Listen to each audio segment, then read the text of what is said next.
سر ارسطو نے کہا تھا کہ جتنی نامعلوم اشیاء ہیں اس میں سے جو سب سے زیادہ نامعلوم شے ہے وہ وقت ہے. آج کوئی اباؤٹ 2500 سال کا عرصہ گزر جانے کے بعد بھی ہم وقت کے بارے میں بہت ہی کم جانتے ہیں. سائنس کی دنیا میں بھی کچھ قیاسات تو موجود ہیں مگر وقت کی حقیقت وہاں پر بھی اب تک متعین نہیں کر پائے ہم. میں یہ جاننا چاہتا ہوں کہ وقت کے حوالے سے، اس کی حقیقت کے حوالے سے آپ کا کیا رجحان ہے؟ آیا کہ ہمارا دین اس معاملے میں ہماری کوئی رہنمائی فرماتا ہے یا نہیں؟ اور سب سے بڑھ کر یہ کہ وقت کی حقیقت جو بھی ہو اس کی اہمیت پر اگر آپ کچھ روشنی ڈالیں تو بڑی مہربانی ہوگی. میرے نزدیک اس طرح کے تمام معاملات میں ایک بنیادی غلطی یہ ہوتی ہے کہ ہم اصل حقیقت سے بات شروع کرنا چاہتے ہیں، وہ ہماری گرفت میں نہیں ہے. یعنی اگر مذہبی لحاظ سے دیکھیے تو اصل حقیقت کی حیثیت تو اللہ تعالیٰ ہی کو حاصل ہے. جی. اللہ تعالیٰ کو ہم دیکھ نہیں سکتے. اللہ تعالیٰ کی صفات بھی جتنی بیان ہوئی ہیں قرآن میں وہ اصل میں ہمارا حوالہ ہے. یعنی ہم بندوں کو اس کی رحمت چاہیے، اس کی شفقت چاہیے، وہ صفات بھی ہمارے حوالے ہی سے ہیں. اللہ تعالیٰ کی صفات جو ان سب حوالوں سے بالا تر ہوں اس کا بھی ہم کوئی شعور نہیں رکھتے. اللہ تعالیٰ کے سنن جو قرآن میں بیان ہوئے ہیں، یعنی وہ بندوں کے ساتھ کیسے معاملہ کرتے ہیں، میں نے ان کی فہرست متعین کر کے بتا دی ہے اپنی کتاب میں. جی. ان پر بھی اگر آپ غور کریں تو وہ بھی ہمارے ہی لحاظ سے سب، یعنی کیونکہ اللہ تعالیٰ نے اپنی اس وسیع کائنات میں ایک ذرے کے برابر ہی کہا جا سکتا ہے ایک سیارے کا انتخاب کر کے یہاں ہمیں پیدا کیا ہے، تو اس لیے یہ بتایا ہے کہ میں تمہارے ساتھ کیا معاملہ کروں گا. یہ ہمارے حدود علم ہے. تو فلسفے میں، علم کلام میں جب اللہ تعالیٰ کے ہاں بیٹھ کر یا ماورائے طبیعات کوئی خیال قائم کر کے اس ساری چیز کو سمجھنے کی کوشش کی جاتی ہے تو دنیا میں 2-2500 سال کی علم کی تاریخ بتاتی ہے کہ اس میں آخری درجے کی ناکامی ہوئی ہے. یعنی کچھ بھی نہیں کہا جا سکتا. اس لیے میں دوسرے طریقے ہی کو صحیح سمجھتا ہوں، اسی کو پسند کرتا ہوں، اور وہ یہ کہ ہم اپنے آپ کو متخیلے کے حوالے کرنے کی بجائے اس دنیا میں رہنا سیکھیں جو ہمارے گرد و پیش میں ہے. تو ہمارے گرد و پیش میں جو دنیا ہے اس میں 2 طرح کی چیزیں ہیں. ایک کو علم کی اصطلاح میں کہا جاتا ہے وجودی حقائق، یعنی بس وہ ہے. جی. ہم ان کی حقیقت کو متعین نہیں کر سکتے. اس سے ہمارا علم شروع ہوتا ہے. یعنی وہ وجودی حقائق مادے میں بھی ہے، علم میں بھی ہے، نفس میں بھی ہے. ان سے ہم ابتدا کرتے ہیں، جس کو ارسطو نے بھی اپنی منطق میں بیان کیا تھا کہ وہ اولیات ہیں. جی. یعنی ان کے بارے میں آپ استدلال کی ابتدا کا مقدمہ قائم کرنے کے لیے تو کچھ کہہ سکتے ہیں لیکن ان کی حقیقت کے بارے میں کچھ نہیں کہہ سکتے.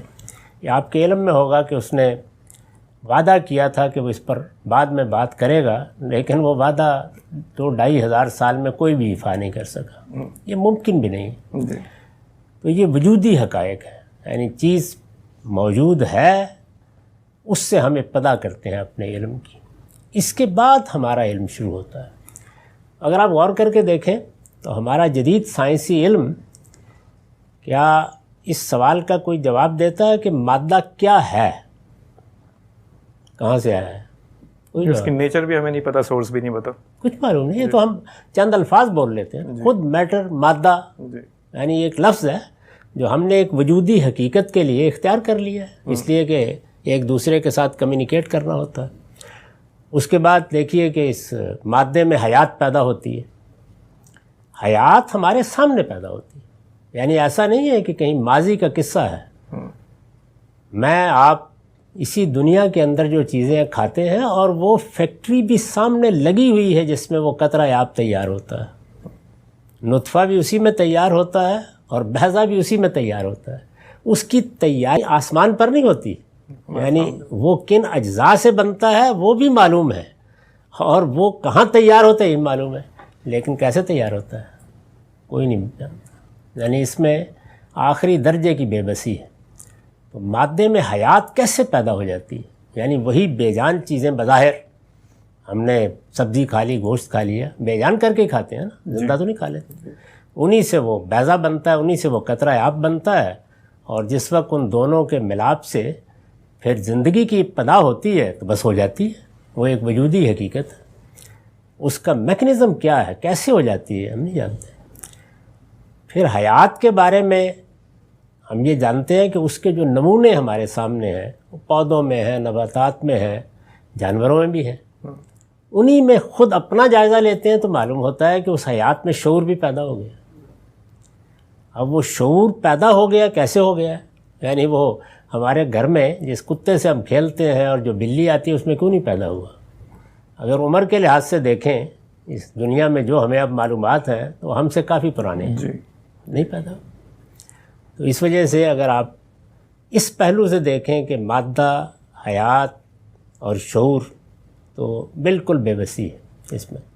اسی کو اوپر چلے جائیں، یعنی یہ ذرا جہان صغیر ہے کہہ سکتے ہیں آپ، جہان کبیر میں چلے جائیں میکرو لیول پر، تو وہاں کیا ہے؟ وہاں مادہ ہے، مکان ہے اور زمان ہے، ٹائم، سپیس اور میٹر تو ہے جی، یعنی وہ تو بکھرا ہوا ہے، لیکن اس کے ساتھ ایک اور چیز بھی ہے۔ یعنی اب ہم نے کوشش کی کہ اچھا بگ بینگ سے ہم ابتدا کر کے دیکھ لیں، لیکن کر لیں ابتدا تو اس میں یہ سوال پیدا ہوگا نا کہ یہ جو مکان جس میں پھر یہ انفجار ہوا ہے اور یہ اتنی عظیم کائنات وجود میں آ گئی ہے تو سپیس ہے نا۔ جی بالکل، یہ کیا ہے؟ کوئی نہیں جانتا، بالکل کوئی بھی نہیں جانتا، یعنی کچھ معلوم ہی نہیں۔ یہ تصور کرتے ہیں ہم کہ شاید اس انفجار سے یہ سپیس بنتا چلا جا رہا ہے یا پہلے سے موجود ہے، لیکن بجائے خود اس کی حقیقت کیا ہے نہیں جانتے۔ یعنی سائنس و علم ہو، جن دائروں میں سائنس کی بڑی کامیابیاں ہیں تو عام لوگ جب اس کو اس دائرے میں پڑھتے ہیں، اب ظاہر ہے کہ یہ بڑی کامیابی ہے نا کہ میں آپ یہاں گفتگو کر رہے ہیں اور مریخ پر بھی کوئی آدمی چاہے اس کے پاس آلات ہوں تو سن سکتا ہے، یہ معمولی کامیابی نہیں ہے۔ اسی طرح جہاز اڑ رہے ہیں اور بے شمار چیزیں ہیں، انسان خیال کرتا ہے، لیکن جو بنیادی سوالات ہیں ان میں ایک حرف کا بھی علم نہیں ہو سکا، یعنی یہ سب کچھ اس کے بعد ہے۔ بنیادی سوال تو اگر آپ جہان کبیر میں دیکھیں تو یہ ہے کہ مادہ کیا ہے، سپیس یعنی مکان کیا ہے، ٹائم کیا ہے۔ تو آپ نے سوال کیا تھا وقت کے بارے میں، جی، اس کو بھی دیکھنے کے دو ہی طریقے رہے ہیں۔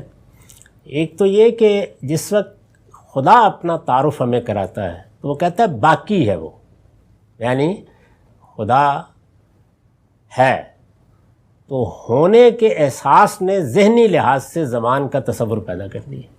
تو اصل میں یہ بھی خدائی کی صفت کا ظہور ہے، ایک طریقہ دیکھنے کا یہ ہے۔ اور دوسرا وہی ہے کہ ہم جس مکان میں مادے کا انفجار دیکھ کر اس دنیا کو بنتے دیکھ چکے یا بن گئی اور اب اس کو آگے بڑھتے دیکھ رہے ہیں، تو اس میں ہم جس طریقے سے مادے کی ایک وجودی حقیقت سے دوچار ہیں، اسی طریقے سے زمان اور مکان سے بھی۔ تو ساری علم کی تاریخ یہی ہے۔